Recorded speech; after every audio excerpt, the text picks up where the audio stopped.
రారా బాబు సారీ అమ్మాయిని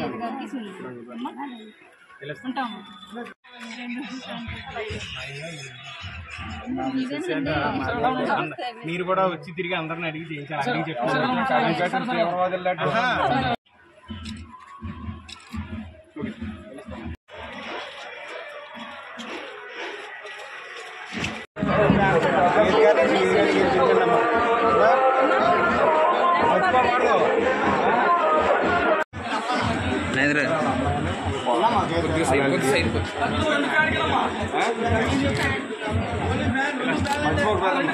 రెండు ప్లాన్ చేయాలి.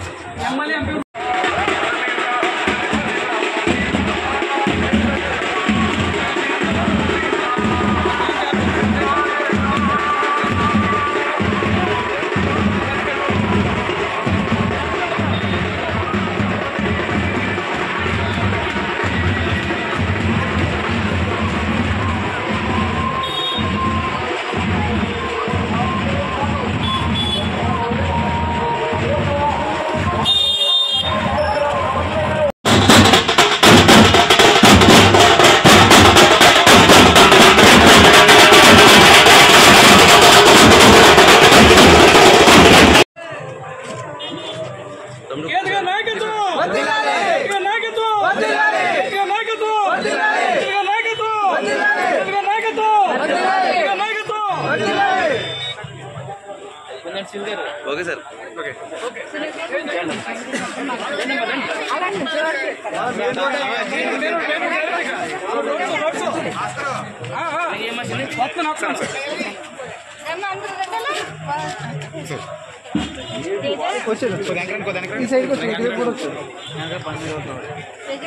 రెడీ ఒకసారి చూడండి.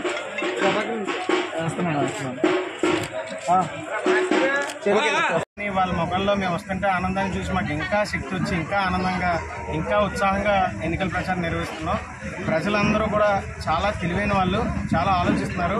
ఇప్పుడు వస్తున్న కూటమి పార్టీలు ఏవైతే ఉన్నాయో ప్రజలందరూ కూడా చర్చించుకుంటున్నారు. ఈ కూటమి పార్టీలే కదా 2014లో పోటీ చేశాయి, వీళ్ళందరూ కలిసి పోటీ చేశారు, 5 ఏళ్ళు అధికారాన్ని అనుభవించారు. మరి 5 ఏళ్ళు అధికారం అనుభవించిన తర్వాత 2019లో ఒకరినొకరు బాగా విమర్శించుకుని ఒకరు అవినీతి పరులు అంటే ఒకరు అవినీతి పరులు అని ముగ్గురు విడిపోవడం జరిగింది.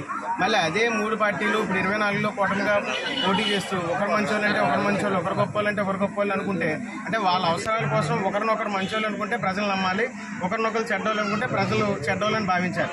అంతే తప్ప ప్రజలు అంగీకారం కానీ అభిప్రాయం కానీ తెలుసుకోవడం ఏమీ లేదు. ఇవన్నీ కూడా ప్రజలు గమనిస్తున్నారు. జగన్మోహన్ రెడ్డి గారు మేనిఫెస్టోలో గత 2019లో ఏదైతే చెప్పారో అవన్నీ పథకాలు ఇస్తానని చెప్పారు, ఇచ్చారు. నేను ఇచ్చాను, చేసి చూపించాను, దాన్ని చూపించే ఓటు అడుగుతున్నారు. ఆయన నేను మళ్ళీ చేస్తానని కదా, నేను ఆల్రెడీ చేసి చూపించాను, ఇప్పుడు ఏం చెప్తే అది చేస్తాను మళ్ళీ అని చెప్తున్నారు. ప్రజలు జగన్మోహన్ రెడ్డి గారి మేనిఫెస్టోని, జగన్మోహన్ రెడ్డి గారి మాటని చాలా విశ్వసనీయంగా నమ్ముతారు. అలాగే గీతా విశ్వనాథ్ గారు కూడా ఎప్పుడు నిరంతరం ఇక్కడ అందుబాటులో ఉండి ఏం అవసరం వచ్చినా ఏ కష్టం వచ్చినా ఆపదలో ఆదుకుంటారని ప్రజలు వెళ్తుంటే మాకే ఎదురుచి మరీ చెప్తారు. సో మేము ధీమాగా విజయానికి చేరువలో ఉన్నాం, విజయం గ్యారంటీగా సాధిస్తాం. జూన్ 4వ తారీఖున రాబోయే ఎన్నికల ఫలితాల్లో వంగ గీతా విశ్వనాథ్ గారు పిఠాపురం నియోజకవర్గ ఎమ్మెల్యే గాను, జగన్మోహన్ రెడ్డి గారు ఆంధ్రప్రదేశ్ సీఎం గాను, చలమలశెట్టి సునీల్ గారు కాకినాడ ఎంపీ విజయం సాధిస్తారని నమ్ముతున్నాం.